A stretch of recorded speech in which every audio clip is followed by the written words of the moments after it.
السلام علیکم ویورز، آپ پروگرام دیکھ رہے ہیں براس ٹیکس اور میں ہوں آپ کی ہوسٹ معروف قریشی. ہمارے ساتھ موجود ہیں ہمارے اینالسٹ جناب زید حامد صاحب. السلام علیکم سر. ویورز، جیسا کہ آپ کو پتا ہے کہ براس ٹیکس پہ خلافت راشدہ کے حوالے سے ہمارا سلسلہ جو ہے وہ جاری ہے.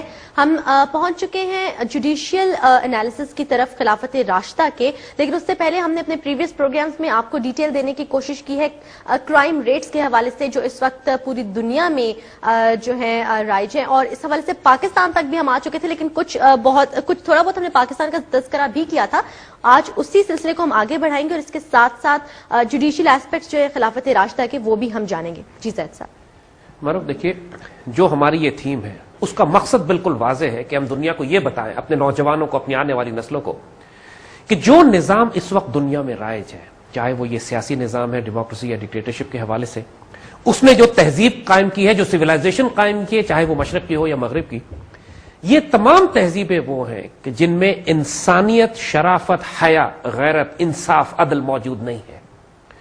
اور اگر کسی معاشرے میں، بزرگ کہتے ہیں کہ ایک کفر کے ساتھ تو ایک معاشرہ کسی حد تک قائم رہ سکتا ہے، لیکن ظلم کے ساتھ کوئی معاشرہ قائم نہیں رہتا.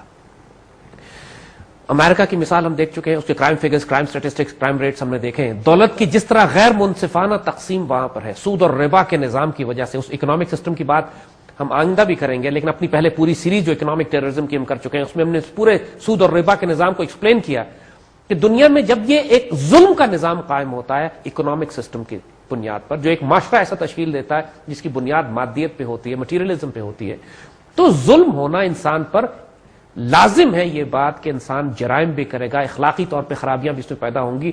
جب اس کو آخرت کی کوئی خوف نہیں ہے، اللہ رسول کا کوئی خوف نہیں ہے، جب روحانی کوئی احساس نہیں ہے، کوئی morality، کوئی آئیڈیالوجی نہیں ہے، تو اس معاشرے کو، انسان کو آپ قانون بنا کر، لاز بنا کے، جیلیں بنا کر آپ اس کو انسان نہیں بنا سکتے. وہ ظلم کرے گا سو کرے گا، کیونکہ اللہ کا خوف ہے نہیں، اور چونکہ اپنے اس کے دل میں صرف ایک ہی بات ہے کہ جو کچھ ہے میں نے اس دنیا میں، حرام اور حلال کی تمیز کوئی نہیں دنیا میں حاصل کرنا ہے، اکاؤنٹیبلٹی ختم ہے، تو وہ سب کچھ کرے گا جو انسان حرام زندگی گزارتے ہوئے کرتا ہے. اور پھر وہ قتل بھی، غارت بھی، تباہ و بربادی بھی، بے حرمتی بھی، آبرو ریزی بھی، سارے فساد جو امریکہ کے سٹیٹسٹکس ہم نے دیکھے ہیں کہ انسان کی روح کانپ جاتی ہے کہ 21ویں صدی کے دنیا کے سب سے بڑے ملک، سب سے طاقتور ملک کا حال یہ ہے کہ وہاں پہ پریکٹیکلی ہر سیکنڈ پہ کسی عورت کی بے حرمتی ہو رہی ہوتی ہے، پریکٹیکلی منٹوں کے حساب سے قتل ہو رہے ہوتے ہیں. پورا نظام دیکھنے کے بعد مشرق اور مغرب کا، روس کا بھی، چین کا بھی، ہم نے یہ بھی دیکھا تھا کہ سعودی عرب میں جہاں پہ کرمنل لا کے تحت، جو جرائم کے تحت جو سزائیں ہیں، اس کی وجہ سے پریکٹیکلی جرائم وہاں پر، قتل، آبروریزی ایگزسٹ ہی نہیں کرتے. یعنی اسٹیٹسٹکلی اسپیکنگ بالکل امریکہ میں جہاں 90,000 ریپس ہو رہے ہیں، سعودی عرب میں 200-400 بھی نہیں ہو رہے پورے سال میں، جو کہ ایک ہیومن معاشرے میں اس قسم کی خرابیاں ہوتی ہیں. مگر اسلامی معاشرے میں جہاں پہ کم از کم اس قسم کی سزائیں امپلیمنٹ کی گئی، گو کہ سعودی عرب کا اکنامک اور دوسرا پولیٹیکل سسٹم اسلام سے مطابقت نہیں ہے، لیکن جیسے ہم نے کہا صرف کرمنل جسٹس کے لحاظ سے کسی حد تک وہ امپلیمنٹ کرتے ہیں، اس کی برکات دیکھیں پھر کیا نکلتی. آج پاکستان پہ تھوڑا سا بات کرتے ہوئے ہم خلافت راشدہ پہ ایکچوئل جائیں گے. دیکھیے، پاکستان میں اس وقت جو جوڈیشل سسٹم رائز ہے، یہ انگریز کا بنایا ہوا ہے. یہ وہ ہے جو 1860 میں پریکٹیکلی وار آف انڈیپینڈنس کے بعد، جنگ آزادی کے بعد، جب ایسٹ انڈیا کمپنی سے انہوں نے، برٹش گورنمنٹ نے براہ راست سارا کنٹرول اپنے ہاتھ میں لے لیا تھا. 1857 تک انڈیا کو ایسٹ انڈیا کمپنی کنٹرول کرتی تھی. اور جب بغاوت برپا ہوئی یہاں پہ، مسلمانوں نے مزاحمت کی، پورے ہندوستان میں طوفان برپا ہوا، تو پھر برٹش کراؤن براہ راست یہاں پر آیا اور انہوں نے 1860 میں آلموسٹ لاہور کی ہائی کورٹ قائم کی اور دہلی کی ہائی کورٹ قائم ہوئی، اور اپنا برٹش لا لا کے پورا لا کے یہاں پر انہوں نے امپلیمنٹ کر دیا ایز اٹ از یہاں پہ. اور اس کو مزید لکھے قوانین اس میں غلام قوم کو غلام بنا کر رکھنے کے لیے کلونیل ایک پورا ایک نظام قائم کیا انہوں نے جوڈیشل سسٹم کا. سیشنز کورٹس بنائے، اس کے اوپر ہائی کورٹس بنائے، اس کے اوپر سپریم کورٹ بنائی، اس کے اوپر پریوی کونسل تھی، یعنی اس کے اوپر آپ انگلینڈ جاتے تھے کیس لے کے اپنا. دیکھیے، کسی بھی عدالتی نظام کی، کسی بھی جوڈیشل سسٹم کے افیکٹو ہونے کی، اس کی افادیت کی جو چند بیسک پیرامیٹرز ہیں کہ جو اس کو شریعت کے مطابق کرتی ہیں، جو فطرت کے مطابق کرتی ہیں، وہ یہ کہ نمبر 1 سب سے بڑی بات کہ اس کے اندر عدل اور انصاف ملے لوگوں کو، یہ پہلی کنڈیشن ہے. اگر کسی نظام میں انصاف ہی نہیں مل رہا ہے، پھر عدالتی نظام کا ڈرامہ بنانے کی کیا ضرورت ہے؟ ایکوالٹی، ایکوٹی، جسٹس، ہر انسان کے ساتھ ہر انسان کو عدل ملے، چاہے وہ امیر ہو چاہے وہ غریب ہو، معاشرے کے کسی طبقے کا تعلق رکھتا ہو. دوسری بات، انصاف اس کو مفت ملے، یعنی یہ انصاف فراہم کرنا ریاست وقت، حکومت وقت کی ذمہ داریوں میں سے.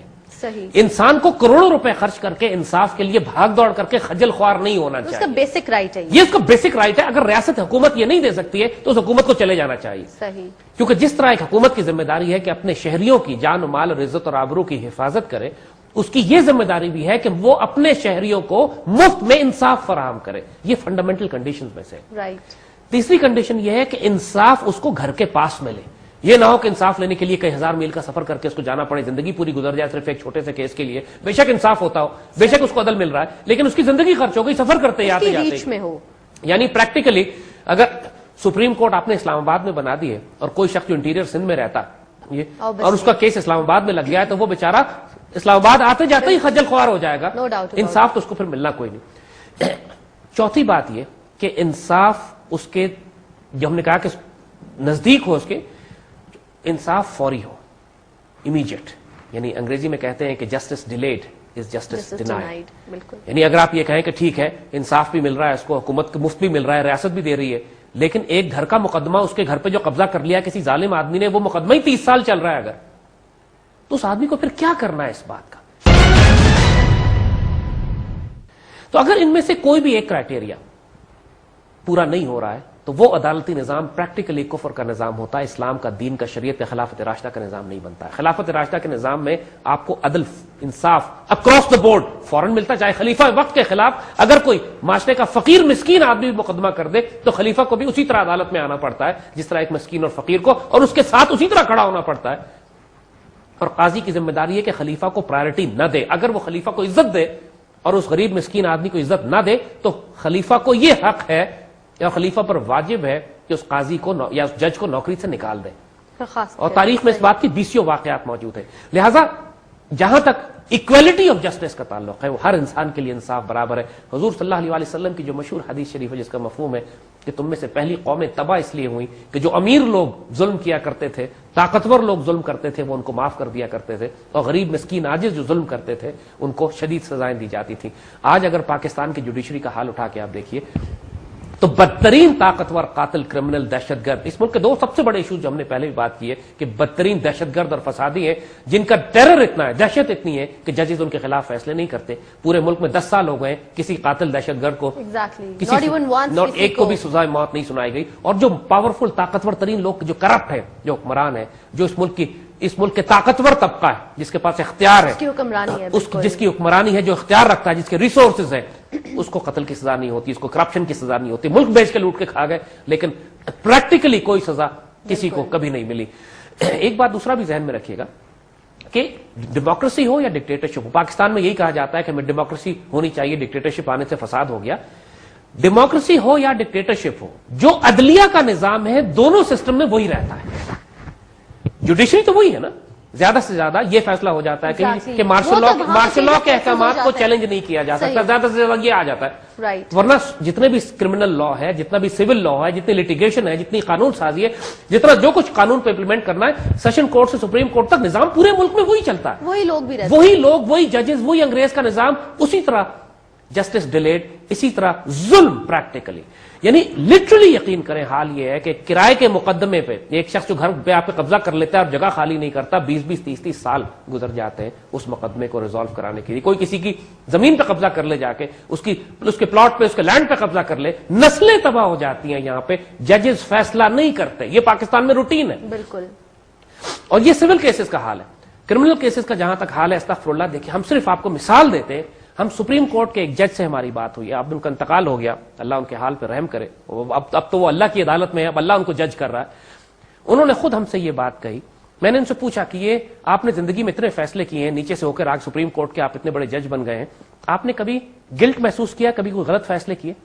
کہتے ہاں مجھے شدید مجھے اب گلٹ ہوتا ہے ان فیصلوں کا جو میں نے کیے ہیں. اس میں سے ایک واقعہ انہوں نے سنایا کہ لگے ایک شخص پہ اس کو سزائے موت ہو چکی تھی اور اس پر سزائے موت بنتی نہیں تھی.